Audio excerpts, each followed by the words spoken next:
আসসালামু আলাইকুম। শুরু করছি শালক ফুলের লাজ নাই, লেখনীতে রাজিয়া রহমান। পর্ব সংখ্যা 4। ধ্রুব পকেট থেকে একটা মাউথ অর্গান নিয়ে বাজাতে বসলো। নীল রঙের এই মাউথ অর্গান ছিল ধ্রুবর বাবা মা থেকে পাওয়া শেষ উপহার। যখনই ধ্রুবর কষ্ট হয় ভীষণ, ধ্রুব এই মাউথ অর্গান বাজায়। মাই তো তাকে শিখিয়েছিল মাউথ অর্গান বাজাতে। মায়ের কথা ভাবতেই ধ্রুবর কেমন বুক চিনচিন করে ব্যথা হয়। মায়ের চেহারাও সে প্রায় ভুলতে বসেছে। আজকে দেখে আবারও মনে পড়ল, আচ্ছা, একটা জীবন তপস্যা করলেও কি ধ্রুব আর বাবা মাকে এক বন্ধনে আবদ্ধ করতে পারবে? শালক রুমের দরজার সামনে দাঁড়িয়ে শুনতে পেল ভেতর থেকে একটা খুব সুন্দর সুর ভেসে আসছে। শালকের বুঝতে দেরি হলো না এটা কিসের সুর আর কেন বাজছে। এই বাসার সবাই জানে ধ্রুবর যখন অতিরিক্ত মন খারাপ হয় তখন সে মাউথ অর্গান বাজায়। সেই সময় কেউই তাকে ডিস্টার্ব করে না। মনে মনে এতক্ষণ ধ্রুবকে যেসব অভিশাপ দিয়েছে তা ফিরিয়ে নিয়ে আল্লাহকে বলল, আল্লাহ, ধ্রুব ভাইয়ের যাতে কিছু না হয়, ওনার পেট খারাপ যাতে না করে কিছুতেই। এমনিতেই তার মন খারাপ। দরজায় নখ হতেই ধ্রুব উঠে গিয়ে দরজা খুলে দিল। শালক নাস্তার ট্রে বিছানার উপর রেখে বলল, আপনার নাস্তা। ধ্রুব এক ঝলক তাকিয়ে বলল, হাত কেটে গেছে, খাইয়ে দিতে পারলে খাইয়ে দে, নয়তো ট্রে নিয়ে বিদায় হ সামনে থেকে। শালক কিছুক্ষণ ভাবল কি করবে, তারপর উঠে চলে গেল। ধ্রুব হাতের দিকে তাকালো, রক্ত হাতেই শুকিয়ে গেছে। ধ্রুব মুচকি হেসে বিড়বিড় করে বলল, এই হৃদয়ে যে রক্তক্ষরণ হচ্ছে তার তুলনায় এই রক্ত কিছুই না। হৃদয়ের রক্তক্ষরণ নিয়ে বেঁচে থাকতে পারলে এই সামান্য হাতের কাঁটাকে কেন ভয় পাচ্ছি? হাসনা বেগম রুমে আসতে আসতে বললেন, হাত নাকি কেটে ফেলেছিস ধ্রুব?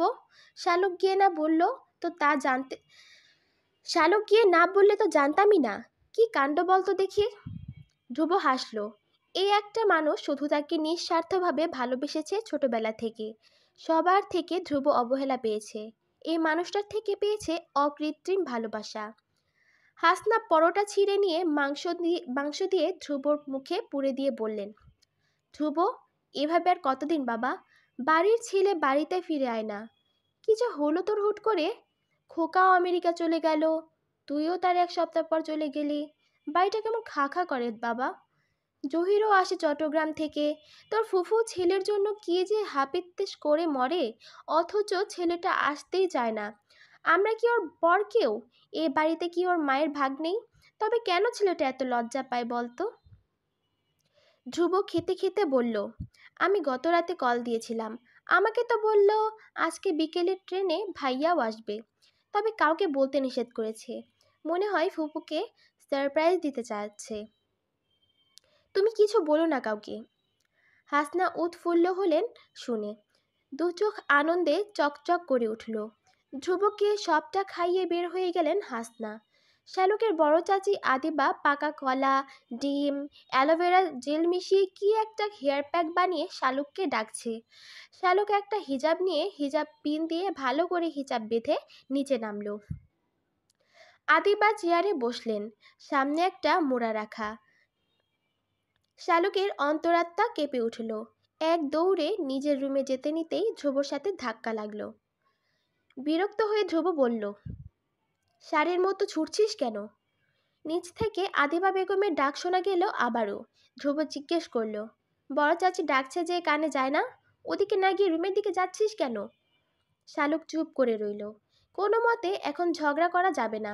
ধ্রুব যদি কোনো মতে জানতে পারে শালুকের চুল নেই, তবে আজ শালুকের কপালে শনি আছে। মনে মনে দোয়া ইউনুস পড়তে লাগলো। আল্লাহকে বলল, ইউনুস নবীকে তুমি মাছের পেট থেকে উদ্ধার করেছো আল্লাহ, আমাকেও আজকে এই বিপদ থেকে রক্ষা করো, উদ্ধার করো। শালককে চুপ থাকতে দেখে ধ্রুবর সন্দেহ হলো। শালক তো মৌনব্রত করার মেয়ে না, তবে সে চুপ করে আছে কেন? শালকের হাত ধরে টেনে ধ্রুব নিচের তলার দিকে নামতে লাগলো। শালক গলা ফাটিয়ে চিৎকার করতে লাগলো। আদিবা বেগম শালকের হিজাব খুলতে যেতেই আরেকটা যুদ্ধ বাঁধল। শালক কিছুতেই তার হিজাব খুলতে দেবে না। আদিবা বেগম মেয়ের সাথে না পেরে ধ্রুবর দিকে তাকালেন। ধ্রুব এগিয়ে এসে শালকের দুই হাত চেপে ধরে বলল, আপনি ওর হিজাব খোলেন চাচি। হিজাব সরাতেই আদিবা বেগম চিৎকার করে উঠলেন। ধ্রুব কিছু বুঝতে পারল না। শালুকের পিছনে গিয়ে ওর চুল দেখে ধ্রুব নিজেও চিৎকার করে উঠল। মুহূর্তেই সারা বাড়ি জেনে গেল শালুকের কোমর সমান চুল শালুক কেটে ফেলেছে। মাথা নিচু করে শালুক দাঁড়িয়ে আছে। একটা মানুষের চুল নিয়ে সারা বাড়ির সবার এত মাথা ব্যথা হবে কেন? শালুক এই হিসেব কিছুতেই মেলাতে পারছে না। মুহূর্তেই নিচতলার চেহারা বদলে গেল, যেন দরবার বসেছে। দাদা দাদি থেকে শুরু করে নয়না আপার পিচ্চি মেয়ে নিধি পর্যন্ত সেই বিচার সভায় হাজির হলো। সবার এক প্রশ্ন, কেন শালুক চুল কেটে ফেলেছে? শালুক ভেবে পেল না কি জবাব দেবে। সে কি বলবে আদনান ভাই ফারদিকাকে বিয়ে করবে, এই দুঃখে, সেই কষ্টে সে চুল কেটে ফেলেছে? এই কথা শালুক জীবনেও বলতে পারবে না। ধ্রুব অস্থির হয়ে পায়চারি করছে। রাগে তার মাথা ফেটে যাচ্ছে। সে কিনা এই বেকুব গাধা মেয়েটার জন্য হেয়ার ব্যান্ড গাজরা নিয়ে এসেছিল, আর এদিকে সে টাক্কু হয়ে বসে আছে। শালুকের মনে হলো প্রতিবার পরীক্ষায় ফেল করার পরেও এরকম দক্ষযজ্ঞ বাঁধেনি, এবার এরা সামান্য চুল নিয়ে যা করছে। মিনমিন করে শালুক বলল, লম্বা চুলে গরম বেশি লাগে, তাই আমি কেটে ফেলেছি। আদিবা বেগম হুঙ্কার দিয়ে বললেন, গরম লাগে? তোর একার গরম লাগে এই দুনিয়ায়?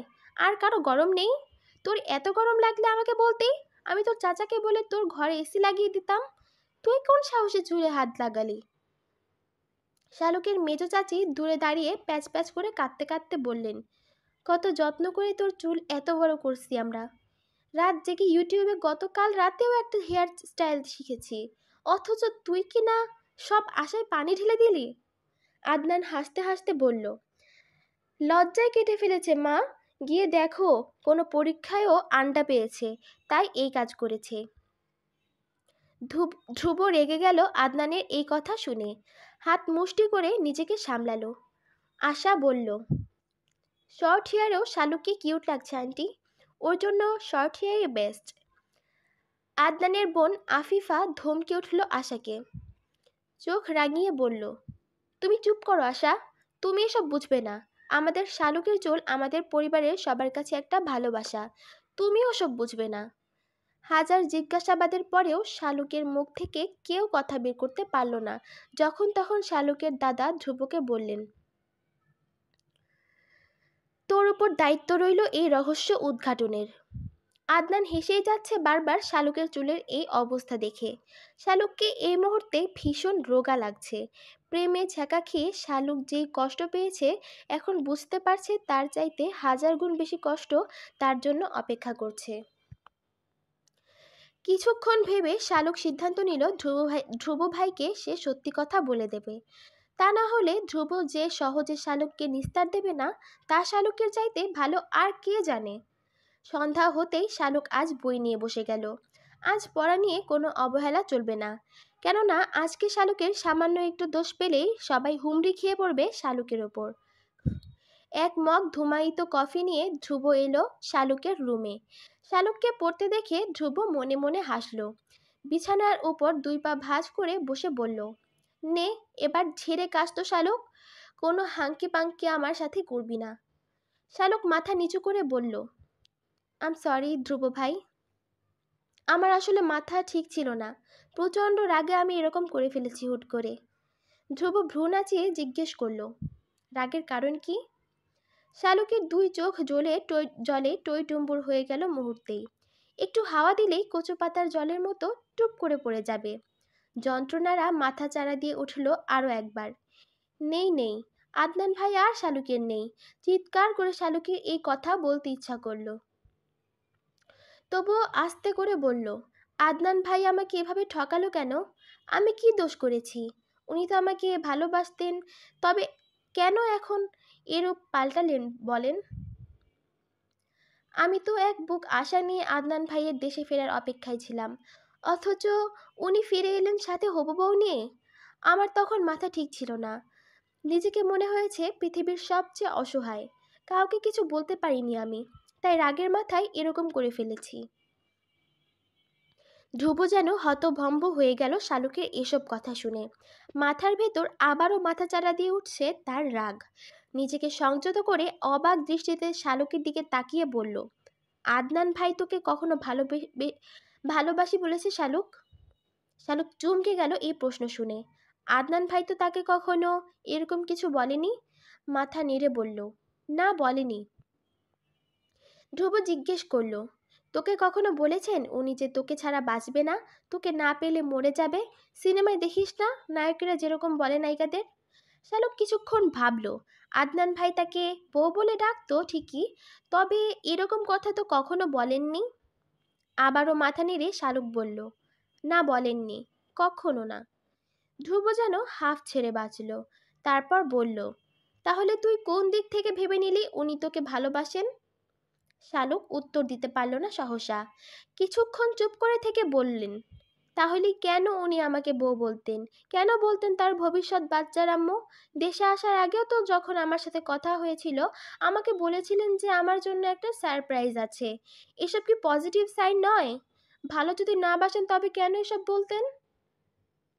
ধ্রুব নিঃশ্বাস ফেলে বলল, আদনান ভাই এরকমই। ছোটবেলা থেকেই উনি তোকে এভাবে বলতেন। তোর বয়স কম, আবেগ বেশি, তুই টিনেজ মেয়ে, এটা ওনার মাথায় রাখা উচিত ছিল। হয়তো উনি কিছুটা মজা নিতে চেয়েছেন তোর সাথে।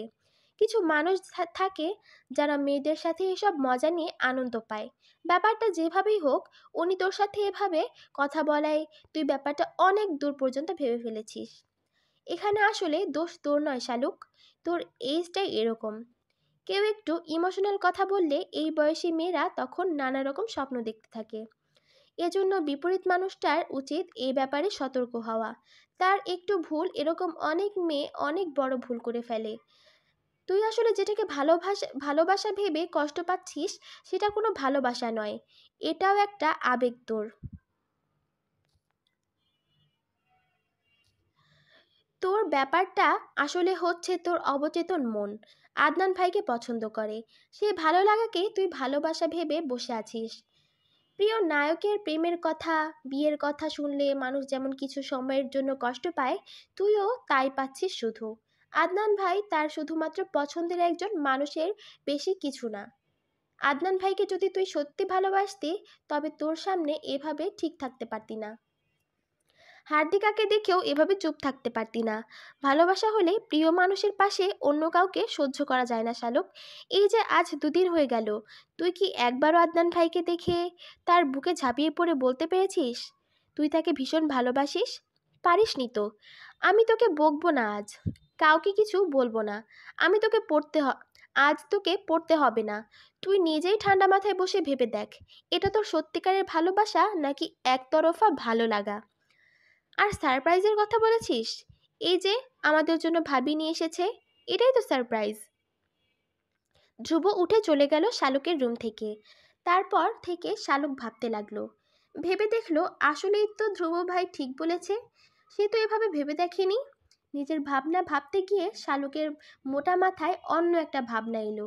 ধ্রুব ভাই এসব ব্যাপারে এত কিছু কিভাবে জানলো? ধ্রুবর রুমে গিয়ে শালুক জিজ্ঞেস করলো, তুমি এত কথা কিভাবে জানলো ধ্রুব ভাই? তুমিও কি কাউকে ভালোবাসো নাকি? ধ্রুব চোখ লাল বড় করে তাকাতেই শালুক ভেঙচি দিয়ে বলল, আমি কিন্তু সব জানি, দেখেছিও। কোনো কেশবতীর জন্য যে গিফট এনেছো সব আমি দেখেছি। ধ্রুব হেসে উঠে বলল, ঠিকই জানিস, আমারও একটা কেশবতী আছে যাকে আমি ভীষণ রকম ভালোবাসি। এবার ভাগ এখান থেকে। চলবে।